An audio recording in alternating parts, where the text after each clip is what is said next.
हरे कृष्णा। सभी को मेरा दंडवत प्रणाम।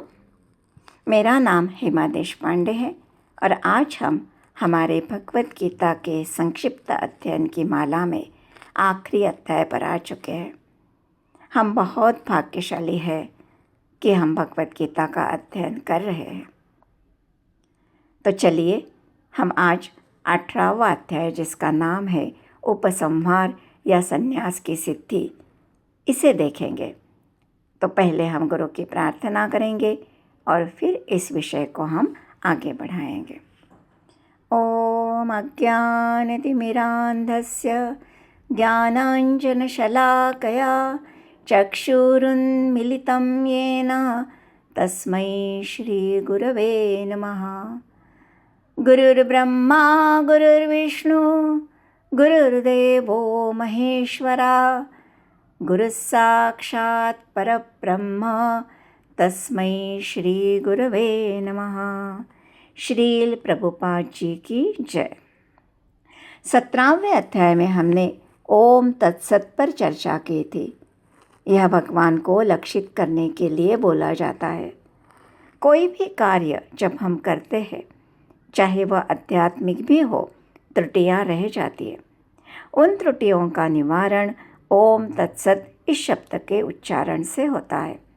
और हमें ये भी स्मरण करने का उद्देश्य है कि हमारा उद्देश्य भगवान की प्रसन्नता होना चाहिए और इसी भावना से हमारी त्रुटियां दूर होती है। भगवान ये बताने का प्रयास कर रहे हैं कि भक्ति ही हमें भगवान की तरफ लेकर जाती है।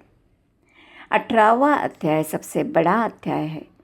पूरी भगवत गीता में 700 श्लोक है, उसमें से 78 श्लोक इस अध्याय में हैं। अभी तक भगवान कृष्ण ने जो बताया उसका सार स्वरूप भगवान हमें इस अध्याय में बताते हैं। तो चलिए हम इस अध्याय में भगवान कौन से विषयों पर चर्चा करेंगे ये देखते हैं। पहले कर्मयोग द्वारा बंधन से मुक्ति, फिर कर्मयोग का ज्ञान जिसमें कर्म के 5 कारक बताए जाएंगे। हमारे सभी क्रियाओं को गुण कैसे नियंत्रित करते हैं ये भी भगवान हमें बताएंगे। बाद में ये कर्मयोग श्री कृष्ण को अर्पण करना, वर्णाश्रम के कर्तव्यों का पालन करके शुद्धिकरण और श्री कृष्ण के लिए शुद्ध भक्ति जिसमें कृष्ण भावनामृत कार्य आएंगे। आगे भगवान भगवत गीता पढ़ने और पढ़ाने का महात्म्य बताएंगे। और भी कुछ विषयों पर इस अध्याय में चर्चा हुई है। पिछले अध्यायों में योग की अलग अलग पद्धतियों का वर्णन है, जैसे कर्मयोग, ज्ञान योग, ध्यान योग इत्यादि। हर अध्याय में भगवान एक ही बात पर आते हैं, भक्ति योग सर्वोत्तम योग है।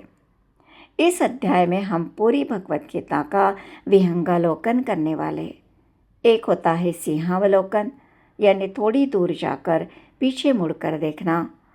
सिंह जब शिकार लेकर जाता है तो थोड़ी थोड़ी दूरी से पीछे मुड़कर देखता है, जैसे हम भी बार बार स्मरण करते हैं कि हमने क्या सीखा। विहंगावलोकन यानी विहंग पक्षी जो ऊपर जाकर 500,000 फुट से नीचे देखता है, पूरी एक दृष्टि से ही सब जान लेता है। वैसे ही हम इस अध्याय में भगवान से पूरी जानकारी ले रहे हैं। दूसरे अध्याय में जैसे संपूर्ण विषय वस्तु प्रस्तावना का वर्णन था, वैसे ही इस अध्याय में सारे उपदेशों का सारांश है। पहले अध्याय में जब अर्जुन युद्ध न करने के कारण बताते थे, तो उसमें एक प्रकार के क्षत्रिय के कर्तव्य के प्रति या युद्ध लड़ने के प्रति वैराग्य की भावना थी कि मुझे नहीं लड़ना है। वैसे कभी कभी ऐसे होता है ना कि जीवन में आप कुछ प्राप्त करना चाहते हो, लेकिन उसमें संघर्ष हो, नुकसान हो, तो हम सोचते हैं कि भाई हम इसके बिना ही ठीक है। अर्जुन भी यही सोच रहा था। इतना संघर्ष करना पड़ेगा, अपने सगे भाइयों को मारना पड़ेगा, और वो भी किस लिए? राज्य के प्राप्ति के लिए। तो क्यों इतना नुकसान करे, पाप कर्म करे, कुल का नाश करे? इस तरह की भावना से विरक्ति, त्याग की भावना कि मुझे नहीं चाहिए ये राज्य, ये सुख, इससे तो मैं संन्यास लेना ही पसंद करूँगा।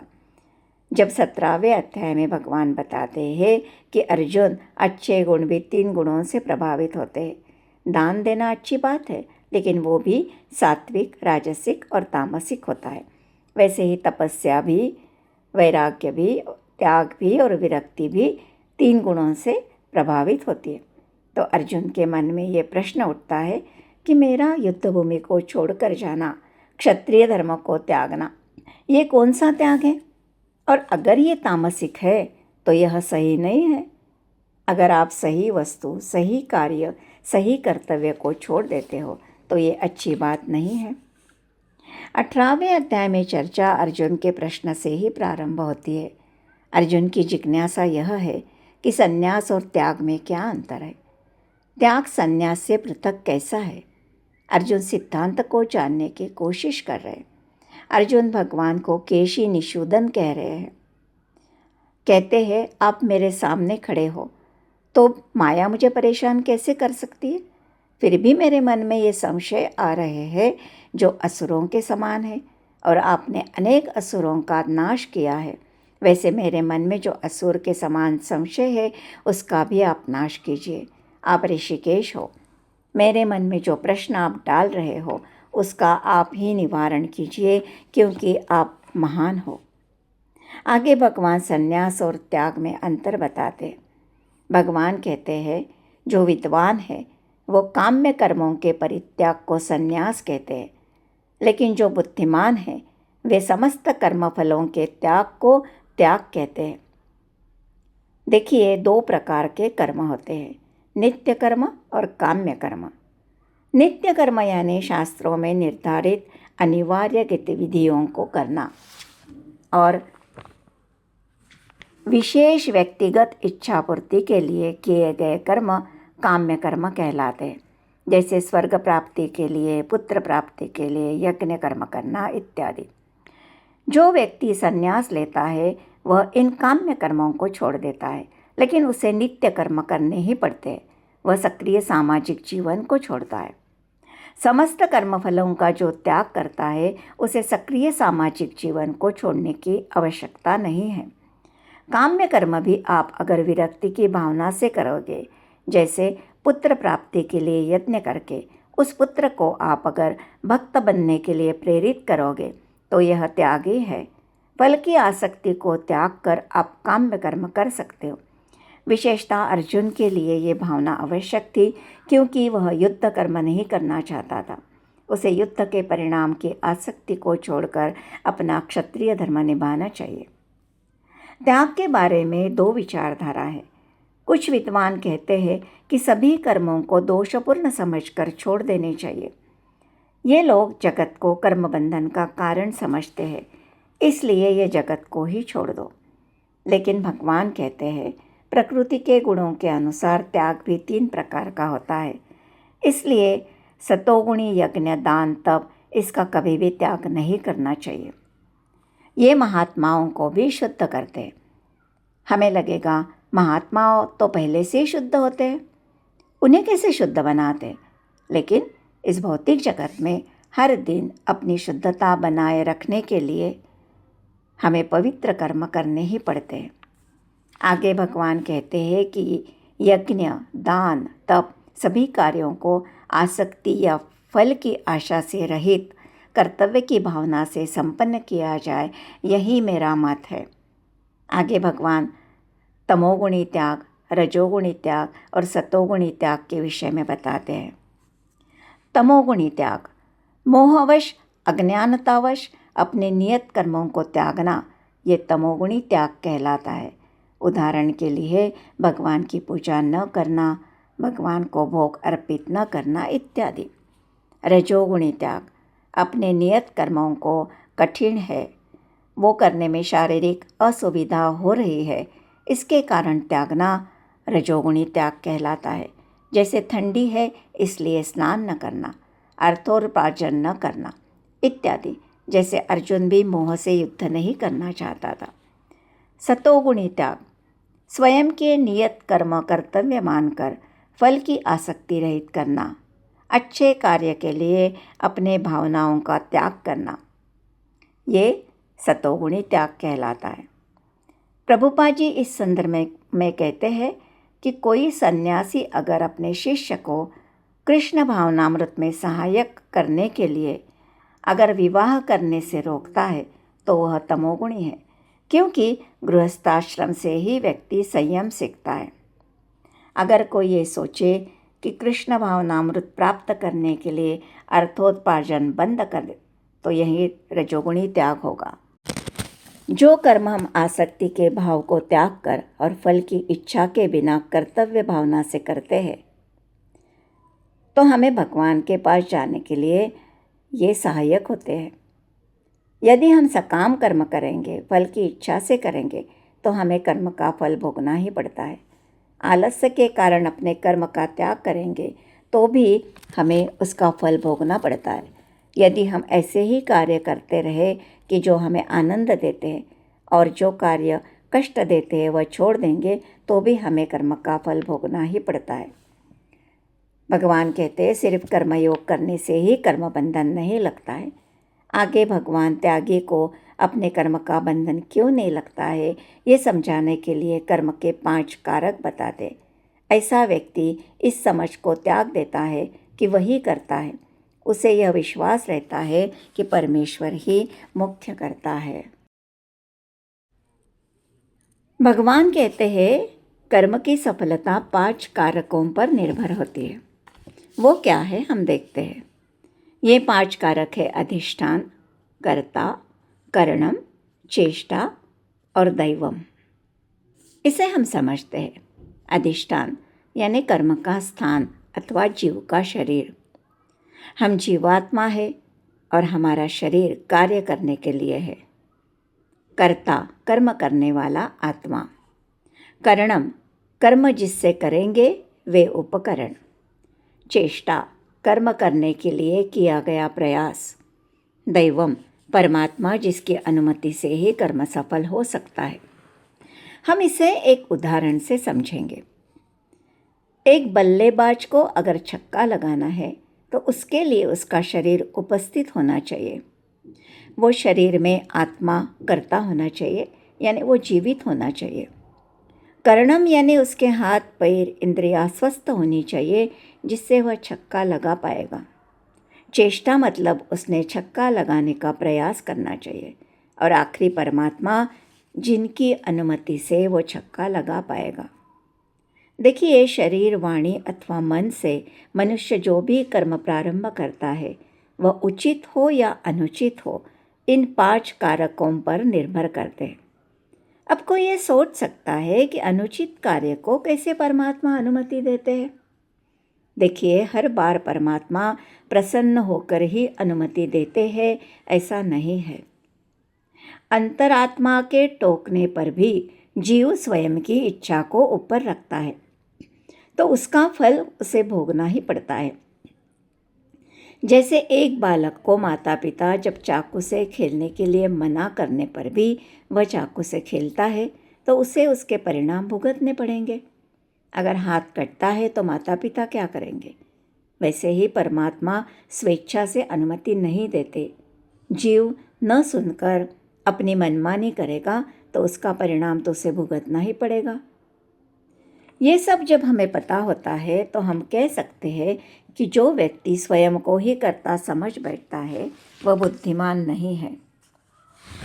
मूर्ख व्यक्ति यह नहीं समझता कि परमात्मा उसके हृदय में मित्र रूप में, साक्षी रूप में बैठकर उसके सारे कार्यों का संचालन कर रहे हैं। यद्यपि स्थान, कर्ता, चेष्टा तथा इंद्रिया भौतिक कारण है, लेकिन मुख्य कारण परमात्मा ही है। और जो ये नहीं समझ पाता वो स्वयं को ही कर्ता मानता है। लेकिन हमें ये समझना है कि भगवान की मर्जी के बिना हम एक सांस भी नहीं ले सकते। जो व्यक्ति कृष्ण भावनामृत में भगवान के आदेशानुसार कर्म करता है वह वध करता हुआ भी वध नहीं करता, न ऐसे वध के कर्मफलों को भोगता है। ये हम समझेंगे। देखिए जब एक सैनिक अपने श्रेष्ठ अधिपति के आदेशानुसार किसी का वध करता है तो उसे दंडित नहीं किया जाता, लेकिन अगर वो स्व इच्छा से किसी का वध करेगा तो निश्चित रूप से न्यायाधीश के द्वारा दंडित किया जाएगा। यही बात भगवान अर्जुन को समझा रहे हैं। अर्जुन जो परिणामों का वर्णन करते हैं और कहते हैं कि मुझे पाप लगेगा, कुल का नाश होगा इत्यादि, तो भगवान बताना चाहते हैं कि अर्जुन, मेरी योजना अनुसार युद्ध करोगे तो तुम्हें कोई भी पाप नहीं लगेगा। आगे भगवान कहते हैं कि जो भी हम कार्य करते हैं उसकी 3 प्रेरणाएं होती है। एक है ज्ञान, दूसरा है ज्ञेय और तीसरा है ज्ञाता। ज्ञान मतलब जानकारी या समझ, ज्ञेय मतलब ज्ञान का लक्ष्य क्या है, और ज्ञाता मतलब जो जानता है यानी व्यक्ति। इसके अतिरिक्त 3 संघटक भी होते हैं, करणम, कर्म और कर्ता। करणम यानी कार्य करने के साधन, कर्म यानी जो वास्तविक कार्य है वो, और कर्ता यानी जो कार्य कर रहा है वो। हम इसे सरल भाषा में समझेंगे। कोई भी कर्म के पीछे एक जानकारी होती है, मुझे क्या करना है, और एक लक्ष्य होता है, क्यों करना है, और एक बात होती है कि कौन कर रहा है। तो ये हो गई 3 प्रेरणा। फिर जब हम कर्म करते हैं तो उसके लिए साधन लगेंगे। जो कार्य करना है वो कार्य, और जो कर रहा है वो कर्ता शामिल होना चाहिए। उदाहरण से हम समझेंगे। मान लीजिए आपको डॉक्टर बनने की प्रेरणा है, तो उसका ज्ञान लेना पड़ेगा, फिर डॉक्टर बनने की परीक्षा देनी पड़ेगी, और इसके लिए आपको या ज्ञाता को उपस्थित रहना पड़ेगा। फिर उसके लिए किताब, आंखें, दिमाग सभी लगेगा, और उसके लिए कर्म यानी पढ़ना पड़ेगा, और आपको स्वयं को वहाँ उपस्थित रहना पड़ेगा। कर्म करने से पहले कुछ न कुछ प्रेरणा ज़रूर होती है। किसी भी कर्म से पहले प्राप्त होने वाला फल वास्तविक बनता है, इसके बाद वह क्रिया का रूप धारण करता है। किसी कर्म के समस्त संघटकों को कर्म संग्रह कहा जाता है। अब भगवान कहते हैं कि कर्म की प्रेरणा तथा कर्म के संघटक 3 गुणों से प्रभावित होते हैं। अब भगवान 3 गुणों के आधार पर ज्ञान, कर्म तथा कर्ता के भी 3 भेद बताते हैं। प्रथम भगवान ज्ञान के विषय में हमें बताएंगे। सत्वगुणी ज्ञान। भगवान कहते हैं जिस ज्ञान से अनंत रूपों में विभक्त सारे जीवों में एक ही अविभक्त आध्यात्मिक प्रकृति देखी जाती है। हर जीव में, देवता, पशु पक्षी, पौधा में एक ही स्वभाव का आत्मा देखा जाता है, और पूर्व कर्मों के अनुसार शरीर भिन्न प्राप्त हुआ है, इस तरह देखा जाता है। यह सत्वगुणी ज्ञान है। यह आत्म साक्षात्कार का एक पहलू है। रजोगुणी ज्ञान। जिस ज्ञान से मनुष्य विभिन्न शरीरों में भिन्न भिन्न प्रकार का जीव देखता है, वह राजसी ज्ञान है। वह यह मानता है कि शरीर नष्ट होने पर चेतना भी नष्ट हो जाती है, और शरीर से परे कोई विशेष जीवात्मा या परमात्मा नहीं होता। यह रजोगुणी ज्ञान है। और वह ज्ञान जिसे मनुष्य एक प्रकार के जो अति तुच्छ है उसे सब कुछ मानकर सत्य को जाने बिना उसमें लिप्त रहता है, वह तमोगुणी ज्ञान है। भगवद गीता के माध्यम से हम ये समझ रहे हैं कि हम शरीर नहीं, आत्मा है, चेतना का अंश है जो शाश्वत है, सनातन है। हम ये जानते हैं कि इस भौतिक जगत के परे भी एक सत्य है जो दिखाई नहीं देता, लेकिन हम उसे गुरु और शास्त्र से अनुभूत कर सकते हैं। लेकिन तामसी व्यक्ति यही जगत को सत्य मानता है। उसे आध्यात्मिकता में कोई रुचि नहीं होती है। इसमें और पशु में कोई अंतर नहीं होता। उसके लिए धन ही ईश्वर है, और उसका ज्ञान शारीरिक आवश्यकताओं तक ही सीमित रहता है। आगे भगवान कर्म के विषय में बताते हैं। सात्विक कर्म।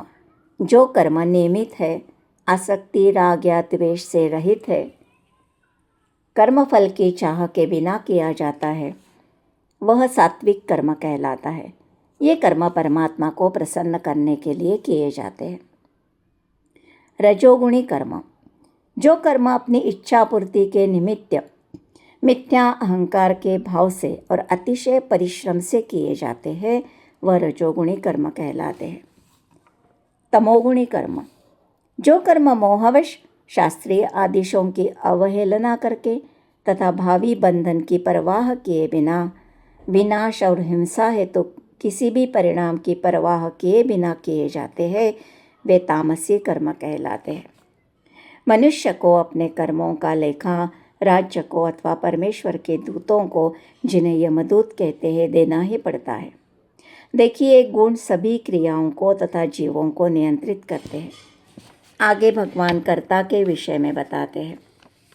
सतोगुणी कर्ता, जो व्यक्ति भौतिक गुणों के संसर्ग के बिना अहंकार रहित, संकल्पपूर्वक तथा उत्साहपूर्वक अपना कर्म करता है और सफलता और असफलता में अविचलित रहता है, वह सतोगुणी कर्ता कहलाता है।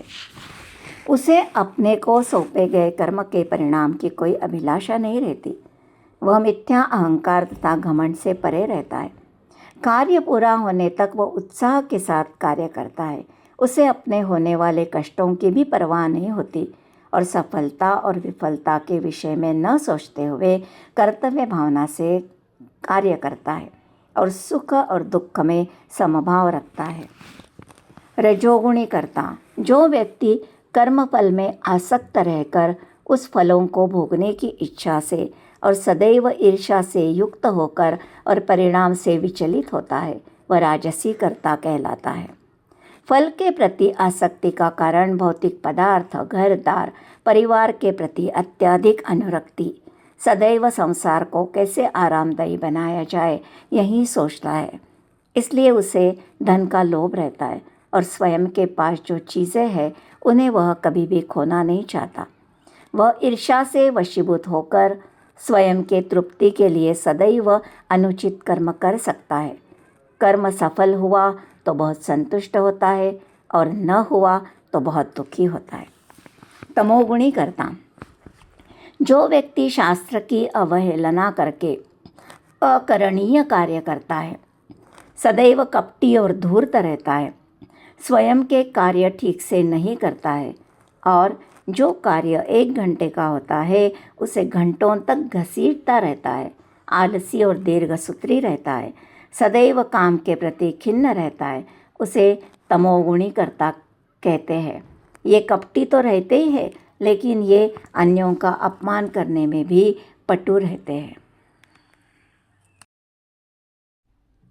आगे भगवान हमें बुद्धि तथा धृति यानी दृढ़ता या संकल्प, इसके विषय में भी ज्ञान देते हैं। कोई भी कर्म जब हम एक निर्णय लेकर करते हैं तो उसमें हम हमारी बुद्धि का उपयोग करते हैं। विवेक के अनुसार सैद्धांतिक समझ पर निर्णय लेना पड़ता है और उसके बाद दृढ़ता, कर्म में निरंतरता भी आवश्यक होती है। भगवान कहते हैं, जिसकी बुद्धि सतोगुणी है वह यह जानता है कि क्या करणीय है और क्या नहीं है, किस कर्म से डरना चाहिए, किससे नहीं, कौन सा कर्म हमें बांधता है और कौन सा कर्म हमें मुक्ति प्रदान करता है।